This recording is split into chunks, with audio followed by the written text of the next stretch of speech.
Malamang mga kababayan, malapit nang mabiyak yung unit team. Bakit niya, Mr. Maravillas? Nagparinig na naman po si Inday. Ayan po.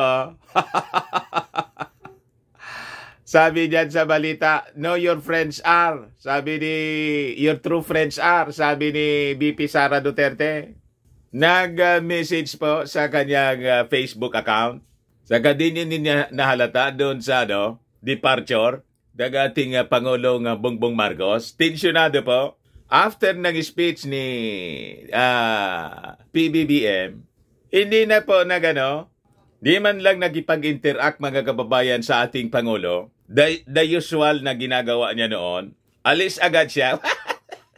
Paano ba naman niya, Mr. Maravillas, yung ating Pangulo, after na bumaba sa stage, ang unang nilapitan si Speaker Martin Romualdez. At wala man lang anya, Mr. Maravillas, tumatabi sa vice-presidenting mga members ng cabinet. Nag-iisa man lang siya doon sa kanyang upuan. Paano ba naman? Bira siya ng bira tungkol sa confidential funds at nagsumbong pa sa tatay at yung tatay nagdeklara na ng gira. Sino ba naman na members ng cabinet ng ating Pangulong Bongbong Marcos yung magugusto sa ganon?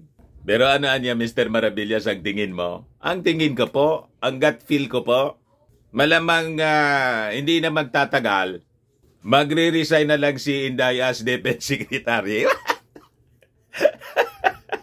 Hindi na siya mga kababayan. Alatang-alata sa mga body language po. Doon sa mga members ng cabinet, wala man lang nakikipag-usap sa kanya. Sa departure speech ng ating Pangulong Bongbong Marcos. Ipakita ko sa inyo yung replay ng RTVM mga kababayan. But before ko mga kababayan ibigay sa inyo yung full story, click subscribe muna dito sa ating YouTube channel. And hit the notification bell po para lagi kayong updated sa mga kaganapan dito sa ating bansa. At syempre sa buong mundo. Like and share na rin po ninyo ng ating video. At wag na rin po ninyo na skip mga kababayan yung ating mga commercial ads. Para kahit po mabiyak ang unit team dahil sa walang tigil na pagtantrum ni Inday. At hindi matunawan sa confidential funds yung mag-ama, tuloy-tuloy pa rin ang pag-unlad ng bagong Pilipinas. Ayos! Pero anya, Mr. Maravillas, naka-green ka ngayon. Siyempre, binoto ko si Inday. Yun ang pinili ng ating Pangulong Bongbong Marcos. Di sabi ko, iboto ko na lang. Baka makatulong. Ito na ngayon ang nangyayari. But anyway, tuloy-tuloy lang po kahit mabiyak ang unit team. Wala pa ako ginalaman dyan, ha?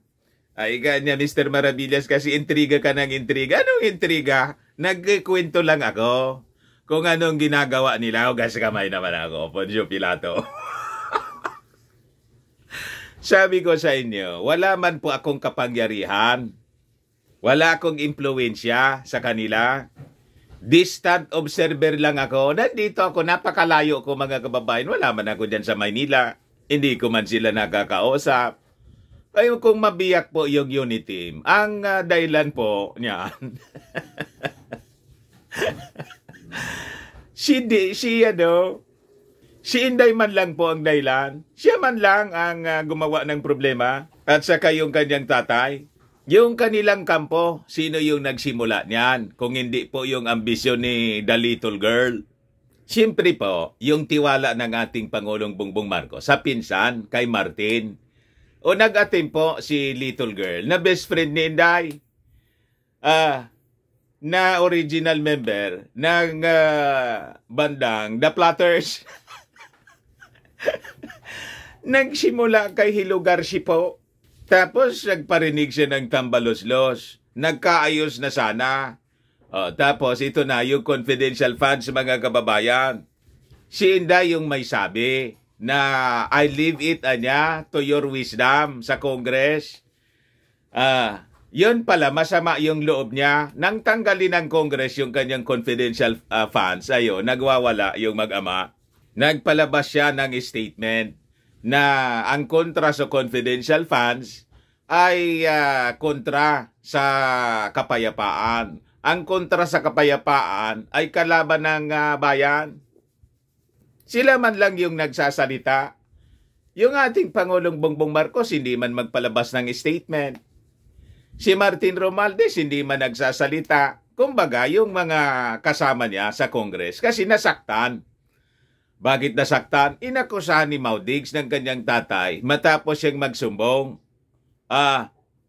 Siniraan ng siniraan doon sa SMNI, sa interview ni Caves, yung Congress. Siyempre, magpapaliwanag din yung Kongreso na wala man niyang personalan. Pero si Martin po, tiko mambibig. Pero niya, Mr. Maravillas, wala na, hindi na umangkla. Sabi ko sa inyo, ang purpose lang na kung bakit po umangkla si Inday kasi para i-approve yung confidential funds. After ng issue sa Tambaloslos, kaya nakipag-reconcile siya. Yun man lang po, yun ang reading natin, hindi tayo nagkamali. Nang bawiin yung confidential funds, ayon. Lalo na nagtantrum si Inday. Inaway na muli. Sila po yung ang palaaway. Hindi man sila inaaway ng Congress.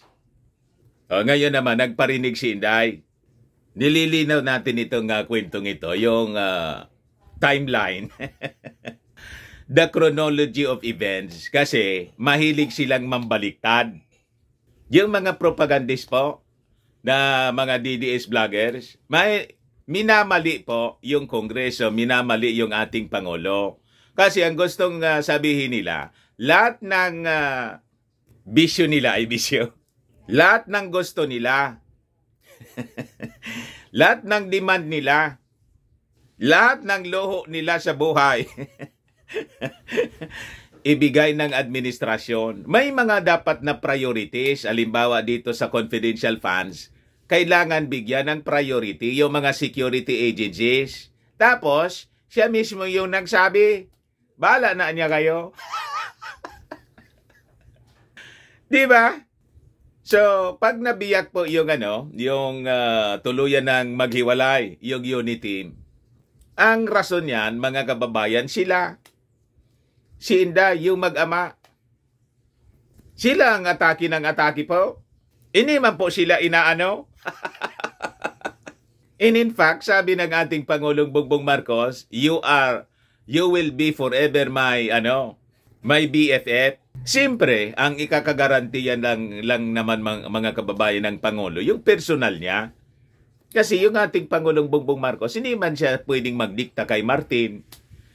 Di ba? O sa feeling ng ibang mga kasama niya, pagdating mga kababayan sa pakikipagrelasyon sa ibang members ng cabinet. At saka siyempre, yung tiwala ni President Bongbong Marcos buo sa kanyang pinsan. Kasi may masama na silang experience noon. Ilang beses na silang na-traidor. Lalo pa yung best friend mga kababayan ni Inday. Si GMA po ay may talagang records na may masamang reputasyon. Ilang beses na po yun na nang agaw ng posisyon o na kay ERAP. Sunod mga kababayan, yung Hilo Garci. Kay dapat nagpanalo si EPG. Di ba? Sunod kay Pantalyon, Speaker of the House. Siyempre mag-iingat po si President Bongbong Marcos. Ngayon nag-attempt na naman na booking ng House leadership, na booking mismo ni Martin. Tapos bigla siyang magsabing tambalos-los. Di ba? So nasundan na po ninyo yung kwento kung sino yung may problema, kung sino yung mali. Ngayon ito na, nagparinig na naman. Ayan pa. No, who your true friends are, sabi ng Vice Presidente. Di sino niya, Mr. Maravillas, yung pinapatamaan? Ako, tingin ko, pinapatamaan na niya mismo nito, yung ating Pangulong Bongbong Marcos. Wag na tayo Ang ibig niyang sabihin dito, mga kababayan, nakipagkaibigan siya sa ating Pangulo at sumang-ayon siya na mag-vice presidente on condition na siya yung iso-support. Yun ang nasa isip nila sa lahat ng bagay, lahat ng demands. Pagkatapos ngayon, feeling niya, binibitawan na siya ng ating Pangulong Bongbong Marcos kasi nagdesisyon po yung Kongreso, hindi man lang po nagsasalita tungkol sa confidential funds yung ating Pangulong Bongbong Marcos. Hindi pinagsabihan si Martin na, Martin, bakit tinanggalan mo ng confidential funds? Yun, mga kababayan, ang nasa isip ni Inday. Reading ko man lang po. Tingin ninyo, tama yung aking analysis? Kaya ito, nagsabi si Inday, no, your true friends are. At saka, kay Martin, sa magpinsa dito patungkol, mga kababayan, patama, kanino pa man. So bakit naman, mga kababayan kasi, sasakluluhan siya ng ating Pangulo na hindi nga siya nagsasalita sa walang tigil na atake ng kanyang tatay sa administrasyon noon pa. Di ba hindi man niya pinagtatanggol? Pagkatapos ang gusto niya, ipagtanggol siya. Kumbaga sa relasyon, mga kababayan, one-sided lang. One-sided love affair. At saka, tingnan ninyo, mga kababayan, kailan nag-intensify yung pag-atake ni Mau Diggs? Nang pumunta siya sa Davao. So nga, ibig sabihin, talagang nagsumbong siya tungkol sa confidential funds kung na yung ginawa sa kanya. And because of that, ayon, nag-alahamas na. Nag-alahamas si Mau Diggs. Imagine, pati yung military, tinatawagan na, pati yung police na mag-intervene. Short of calling for an uprising, siyempre tatabang po yung administrasyon ng ating Pangulong Bongbong. Kaya medyo matabang yung makikita natin, ma-observe natin doon mismo sa departure speech ng ating Pangulong Bongbong Marcos. Mamaya ipakita ko po sa inyo. Pero in-acknowledge siya, una siya in-acknowledge ng ating Pangulo, sunod si Martin. Pero afterwards, biglang alis si nang lumingon, di bumaba sa stage yung ating Pangulo, lumingon siya. Siyempre, una, malapit si Martin nasa harap mismo ng podium. Pagbaba, siyempre si Martin yung unang nilapitan, mga kababayan. Afterwards, nang lumingon yung ating Pangulo, napansin niya siguro, papaalis na. Biglang talikod si Inday. Inatake na naman po ng tantrum. Siguro, feel mga kababayan ni Inday na matabang na sa kanya yung mga members of the cabinet. Natural na po yun na reaksyon. Hindi na lang mag-iimikan kasi yung tatay niya, after siyang bumisita sa Davao, umatake ng umatake, siniraan ng siniraan yung administrasyon. Wala na daw oposisyon. What? So normal, didistansya sa kanya yung mga kasama niya sa gabinete. So walang pumapansin sa kanya doon. Kaya siguro, na-feel ni Inday yung init. Umalis na lang. O ngayon, sino yung may problema? Sino yung may kasalanan doon? Sila pong mag-ama. Sila yung nang-aaway po. Ever since po. Yan sa kampanya pa lang. And siguro yung ating Pangulong Bongbong Marcos, mga kababayan, nagsawa na rin sa panunuyo sa kanila. Kasi paulit-ulit lang yung ginagawa ng kanyang tatay. Sinusuyo noong panahon ng 2016. Nag-apply sana. Gusto niyang tumakbo as Vice President ni Digong. Kinuha po, dilawan na si Alan Peter Cayetano. Nag-attempt, mga kababayan, yung ating Pangulo na suyuin siya ngayong eleksyon, last presidential election. Linagyan ni Mau Diggs ng kalaban, si Bongo. You see? At siniraan pa yung ating Pangulo na weak leader niya.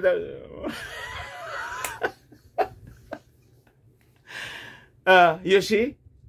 Lahat ng pabor ibinigay. Yung almost half ng dating cabinet members ni Maudigs kasama ngayon sa administrasyon. Inamihasa po. Pero ayaw pa rin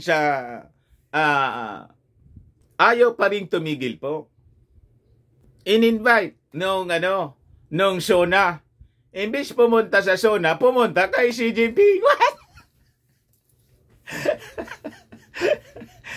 Naunang pumunta kay Xi Jinping. Nang dumating, mga kababayan, hindi man po pagod daw, sabi ni Bongo. What? Galing kay Xi Jinping. Pagkatapos, asa pa sila ng magandang pagtrato. Lagi mong inaawa yung administrasyon. Ngayon, sa issue ng confidential funds, in-intensify nila yung attacks after na magsumbong si Inday. Ngayon, ito na naman po. Yun ang chronology of events po para hindi kayo maligaw. Kasi siyempre, yung mga supporters ni Inday po, propaganda ng propaganda. Minamali, mga kababayan, yung mga desisyon ng ating Congress. At yung ating Pangulong Bongbong Marcos, ang gustong sabihin nila, magsalita na tungkol sa confidential funds. Ba't magsasalita yung ating Pangulong Bongbong Marcos tungkol dyan? Natama naman yung desisyon ng Congress. Di ba? Gaya ito po ang parinig ni Inday na naman. Hindi kasi makaprangka.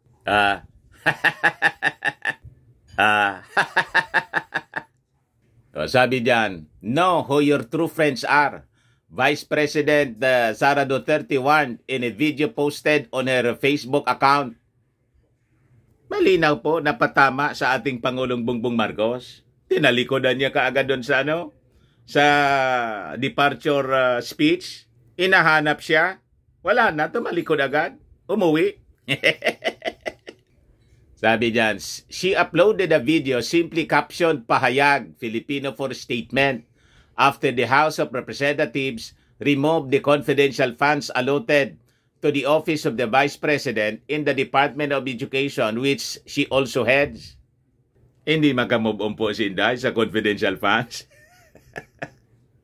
Sabi diyan, in one part of the video, she said in Filipino, don't take part in any sort of oppression. Instead, in times of difficulty, observe and know who your true friends are beside you. Everything in this world has its right time. Lahat niya may panahon. Di ba? Duterte had earlier released a written statement mentioning her proposed confidential funds. She followed up this video adding comments about true friends. So ito po, mga pangitain ito, mga kababayan, na madudurog na yung unity. At ito ay mga palatandaan, mga kababayan, na malamang sa mga susunod na araw, ang big announcement ni Inday, I am resigning as DepEd Secretary. Di ba? Wala na niya akong confidential funds. Di ba? In a video, Duterte also recited again in Filipino a Bible verse from the book of Ecclesiastes, chapter 3, verse 1 to 8. Sabi niya, for everything there is a season and time for every matter under heaven, time to be born and time to die, a time to plant and a time to pluck up what is planted, time to kill and a time to heal, a time to break down and a time to build up, time to weep and a time to laugh, a time to mourn and a time to dance, a time to throw away stones and a time to gather stones together, a time to embrace and a time to refrain from embracing. Sakto po, kaya wala nang angkla-angkla. Yung time, mga kababayan, ng pag-angkla ni Inday kay Martin para i-approve ng Congress yung confidential funds. Nang i-disapprove, mga kababayan, bawiin ng Congress at time to refrain from angkla-angkla.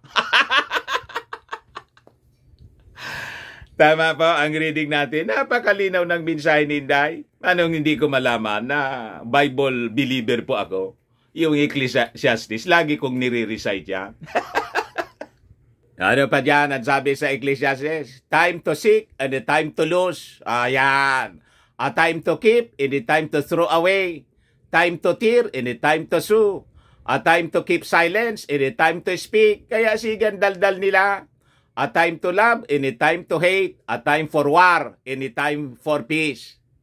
Kaya yung kanyang tatay, nag-declare na po ng gira na parang yung Hamas. Biglang umatake. Siyempre, yung Israel po magdi-defend because Israel has the right to exist. Di ba pa? Malinawan niya, Mr. Maravillas, yung mga readings mo, mga basa mo sa galawan. May gift of discernment po tayo from the Holy Spirit. Pakinggan po natin, mga kababayan, yung statement ni Inday sa kanyang Facebook account. Parinig ko po sa inyo. Yung mga parinig. Naiintindihan ko ang inyong pagkadismaya at galit hinggil sa mga issue tulad ng pakikialam sa budget at usapin ng confidential fund. Ang mga hamon sa pamumulitika ay maliit lamang kumpara sa mas politika daw sa kanya yon sa ating ekonomiya bilang epekto ng posibleng paglaki ng tunggalian ng Israel at Hamas at tumatagal na digmaan sa pagitan ng Ukraine at Russia. May oras para sa lahat at hindi ito ang panahon ng paninira at pamumulitika, lalo na malayo pa ang susunod na halalan. Sila po ang namumulitika. Huwag kayong sumama sa anumang uri ng pang-aapi. Sa halip, sa mga oras ng kagipitan, magmasid at magkilala kung sino ang tunay na mga kaibigan na nasa inyong tabi. Ayon. Lahat ng bagay sa mundo ay may kanya-kanyang panahon. Yan po, mga kababayan, yung mensahe ni Inday. Lahat daw ng bagay sa mundo may kanya-kanyang panahon. So I think, malapit niya yung panahon na si Inday po ay mag-announce, I am resigning as DepEd Secretary. Siya man lang po ang dahilan ng lahat ng ito. Silang mag-ama at yung kanyang mga followers. Napaaga yung politika eh. Umambisyon agad. Si Martin po, hindi man po. Trabaho lang. Sub-sub sa trabaho si Martin. Yung ating Pangulo, sub-sub sa trabaho po. Nandun na po sa Saudi ngayon. Nakasecure na naman po ng 120 million business deal sa Saudi Arabia. Yung ating Pangulo. Yan po. Busy sa trabaho si President BBM. Si Inday po ang busy sa politika, sa confidential funds niya. Pero yung Pangulo po, trabaho ng trabaho, pati si Martin. Si Martin po, tulong ng tulong doon sa mga 4 na pala po yung namatay. Tulong ng tulong po sa mga kababayan natin, sa families ng mga namatay sa gera sa Israel. Yung mag-ama, sige man lang ang daldal. So yan ang ating Pangulong napakasipag. You see? Yung kapakanan talaga ng ating mga kababayan, yung kanyang inaasikaso. Sabi ng ating Pangulo, this summit will serve as an important platform for the Philippines to highlight the need for cooperation in energy and food security, logistics and supply chains, digital transformation, the free flow of goods, people, and services, as well as the enhancement in production of rights, protection, enhancement and protection of the rights of overseas Filipino workers. Yan ang ating Pangulong BBM. Si Inday, yung lahat na pagmamaktol niya sa confidential funds, yun ang marinig mo. Ito yung departure speech ng ating Pangulo. Tingnan ninyo dito sa picture si Inday. Napakalayo po. Walang katabi siya. Ang unang nilapitan ng ating Pangulo, siyempre si Pinsan, si Martin, kasi pagbaba niya, siya yung nasa harap eh. Pumosisyon mismo si Martin, doon mismo sa dikit na dikit. Sa harap, kaya pag lapit ng ating, pagpasok ng ating Pangulo doon sa area, si Martin yung unang nakita. Siyempre, i-greet mismo si Martin muna at yung mga cabinet members na nasa tabi. Yung executive secretary and other cabinet secretaries. Nasa gitna si Inday, nag-iisa. Then, binisobeso ng ating Pangulong Bongbong Marcos. Pero, mga kababayan, pag after na mag-speech yung Pangulo, in-acknowledge silang dalawa siyempre. Si Inday, sunod si Martin. Pagkatapos, pagbaba, siyempre, nasa harap mismo si Martin. Si Martin uli yung nilapitan ng ating Pangulo. Paglingon ng ating Pangulo kay Inday, wala na. Tumalikod na po. Lumayas na. Siguro gustong kausapin pa sana ng ating Pangulo. Umalis na po si Inday. Diyan po, mga kababayan. Ito na. Ito yung Pangulo. Ito si Martin nilapitan. Yun na si Inday sa likod. Tumalikod bigla. Ayan ang babaeng to. Ipakita ko yung video sa inyo. Biglang walk out po si Inday. Ito po siya, mga kababayan. I-play ko po.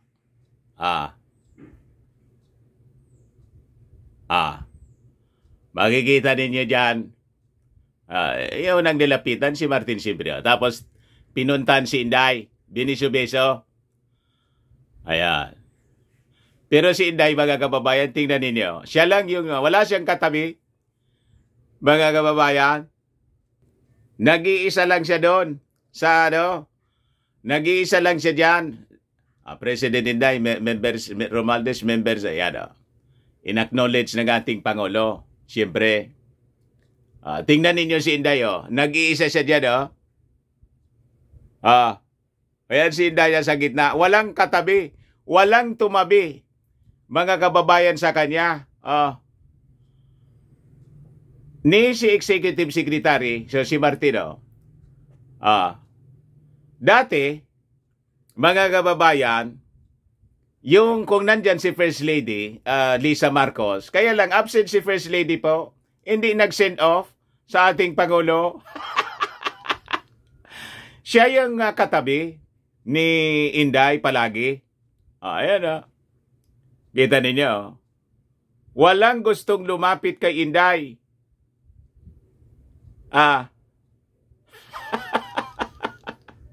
Kita ninyo? Siyempre, naalangan man siguro yung other members. Hindi naman siguro pinagkakaisaan si Inday. Pero siyempre si Inday, feel na feel niya, bakit niya walang tumatabi sa akin? May tension kasi yung tatay niya, atake ng atake. Iwan ko kung may video kayo. Pero dito po sa video na to ng RTVM, wala akong nakitang nagbeso-beso o mangkla si Inday. O nagpolitikahan man lang yung dalawa. Binati ni Martin, si Inday, hindi ko po nakita. Baka mayroon kayo na, kasi siyempre, pero ito yung full video po ng speech ng ating Pangulong Bongbong. Wala doon. Nireview ko na po. Pero baka, before pa na dumating yung ating Pangulo, nagbati din yung dalawa. Siyempre, alangan naman mag-isnaban sila doon. O, di ba? Pero after doon, sa pagbati siguro, baka nagkamayan din, umiwalay na si Inday or baka si Martin, baka ganon. Pero wala akong video. Baka mayroon po kayo. Kasi after naman ng speech ng ating Pangulong Bongbong Marcos, yung mga members of the cabinet, pati si Martin, nag-stay pa nagmatagal doon. Si Inday, walk out kaagad. Ito po, tapos na rito yung speech ng ating Pangulo. Maraming salamat sa inyong lahat, Anya, at magandang umaga. Pababa na siya. I-play ko po. Makita ninyo. Ayan.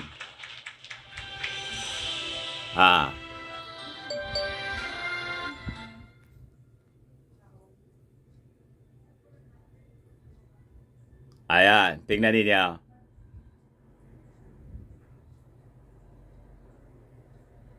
Ulitin natin mga kababayan kasi na-miss. Ayan tingnan ninyo maigi pa. Biglang alis si Inday. Paglingon ng ating Pangulo, wala na si Inday. Tingnan ninyo. Ulitin natin mga kababayan, replay. Yan. Nagsasalita pa yung ating Pangulo. Pero i-replay natin para makita ninyo kung paano nag-walk out po si Inday doon sa departure. Yan pababa na yung ating Pangulo. Tingnan ninyo, si Inday. Biglang talikod na po. Yun. Kaya pagbaba ng ating Pangulo, nilingunan niya si Inday, wala na po.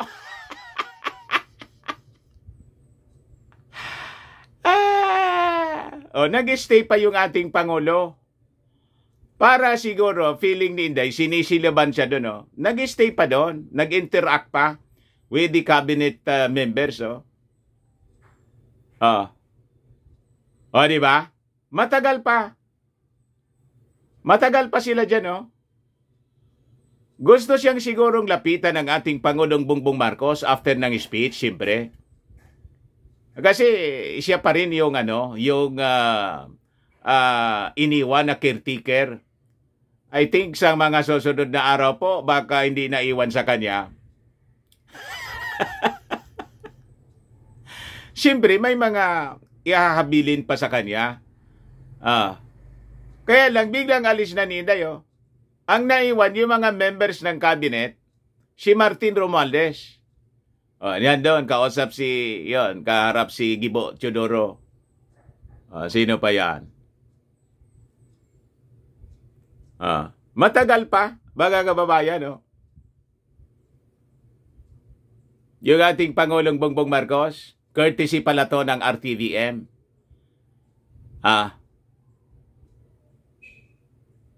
Matagal pa sila na nag-usap-usap, interacting with the members of the cabinet. Pero si Inday po, umalis na, lumayas na.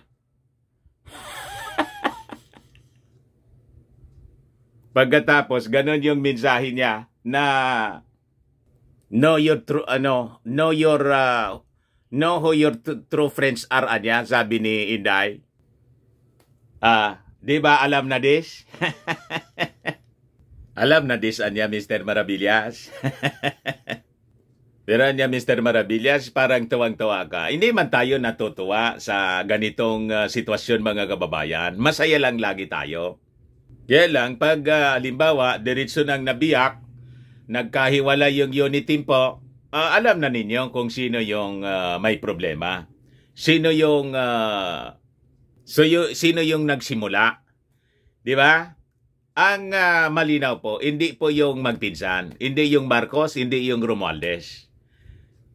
Sino Mr. Maravillas? Kailangan pa bang i-memorize yan? Sabi ng Love Radio. Dahil sa confidential fans. O baka lang gusto ninyo po itong i-try. Firmax Firming and Lifting Cream. Pinapahid po sa mga pulses in affected area. Mainam po sa paninigas ng mga kaso-kasoan. Ito naman po, Automax Radiant Serum. Sa mukha naman yung application, anti-aging siya po. You will look 10 years younger than your age. Sa mga cancer patients naman po, ayan, try ninyo, Nengxia Red Mix fruit drink. Di man po siya gamot, food supplement siya. Kaya lang, gawa siya mga kababayan sa goji berry. Ang goji berry po, may anti-cancer properties.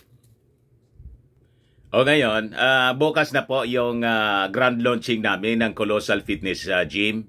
Ayan po, nakahang na po sa aming gym yung streamer. Kinabit ko na po kagabi. Colossal Fitness Gym grand launching. Welcome DILG Assistant Secretary Elizabeth N. Lopez de Leon. Siya po yung aming guest of honor. Naglagay na rin po ako sa barangay. Ayan ng streamer po. Matao dyan palagi. Malapit lang sa gym. Ayan po, mga kababayan. Ang buong third floor po, sa rooftop, yung roof deck, occupied namin po siya. Napakagandang building po. Third floor ng Security Bank building. Kita ninyo? Siya po yung endorser. Endorser model. Matao na siya, mga kababayan. Yung business, mga kababayan, during the event sa bukas, tuloy pa rin po. Business as usual po. Ayan po, mga kababayan. Matao na siya palagi. So watch for the grand launching of Colossal Fitness Gym. Bukas po, October 21. 4 p.m. with special guest from Manila, DILG Assistant Secretary for Community Participation, Honorable Elizabeth N. Lopez de Leon, and First Filipina Chess Grandmaster Janelle May Frayna.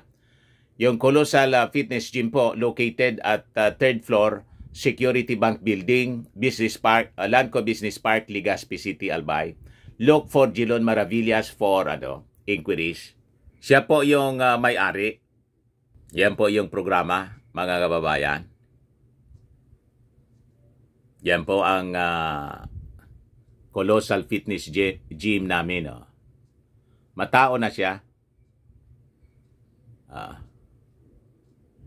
Yan po. Ayan ang asawa ko, naka-short. Si Mrs. Yan ang may-ari, si Jilon, yung eldest son namin. Ito yung office namin po.